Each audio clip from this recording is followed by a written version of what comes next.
এক সত্য জানার জন্য সেনগুপ্ত বাড়িতে এসে হাজির হলে আরেক সত্যের মুখোমুখি হয় দীপা। নিজের সন্তানকে খুঁজে না পেলেও দীপা জানতে পারে সূর্য আর মিশকার মাঝে বিন্দুমাত্র কোনো সম্পর্ক নেই। আজও দুজনের মধ্যে বন্ধুত্বের সম্পর্ক আছে। আর সোনা মিশকা আর সূর্যের সন্তান নয়, যেটা জানার পরে তো দীপা খুব ভালো করে বুঝতে পারে যে তার মানে সোনা দীপারই সন্তান।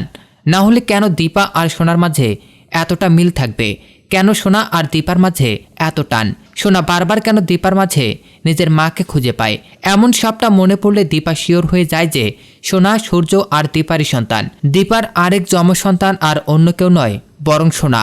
যেটা ভেবে তো দীপার ভালো লাগে, কিন্তু পরক্ষণে দীপা আবার এটা ভেবে কষ্ট লাগে যে আজকে মিশকার জন্যই আমাদের জীবনটা তছনছ হয়ে গেছে, মিশকার জন্যই সবটা শেষ হয়ে গেছে। এদিকে সূর্য যখন জানতে পারে সোনা এবং রূপা যমজ দুই সন্তান আর দীপারই সন্তান, আর তখনই সূর্য বাড়াবাড়ি করে। সূর্য নিজের মাকে বলে, কেন তুমি এত বড় সত্যটা আড়াল করেছ? কেন সবাইকে সত্যটা জানাওনি? তখনই লাবণ্য বলে, কারণ আমি তোমাদের দুজনকে এক করতে চেয়েছিলাম। আমি জানতাম তোমরা ঠিকই দুজন একদিন এক হবে, সোনার উপর হাত ধরেই এক হবে। আর এটা ভেবেই আমি যমজ দুই বাচ্চাকে আলাদা করে দিয়েছিলাম।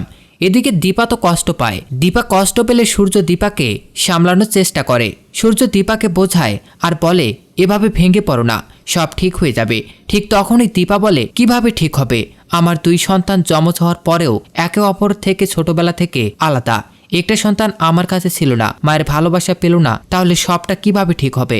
তবে হ্যাঁ, এই সব কিছুর মূলে কে আছে জানেন তো? সেটা হচ্ছে আপনার বন্ধু মিশকা। এই মিশকার জন্যই আজ আমাদের ভালোবাসার সংসার তছনছ হয়ে গেছে। আমরা একে অপরের থেকে এতটা দূরে সরে গিয়েছি, আর আমার দুই সন্তান এতটা কষ্ট পেয়েছে। সেগুলো শুনে তো সূর্যের মাথা ঘুরে যায়। এদিকে মিশকা তো ভয় পেয়ে যায় যে দীপা এতটাই রেগে গেছে, দীপা তো মুখ খুলছে। তাহলে আমি কোথায় পালাবো? পালানোর কোনো রাস্তা পায় না মিশকা। এদিকে সূর্য তো মিশকাকে হাতে নাতে ধরে যে মিশকা কেন এত বড় ক্ষতি করলো, কেন দীপা আর সূর্য জীবনটা নিয়ে এভাবে সিনিমিনি খেললো, কেন সবটা এভাবে শেষ করে দিল। তখন মিশকা কিছু না বললেও দীপা বলে দেয় যে মিশকা সূর্যকে ভালোবাসে, সূর্যকে পাওয়ার জন্যই এই সবটা করেছে।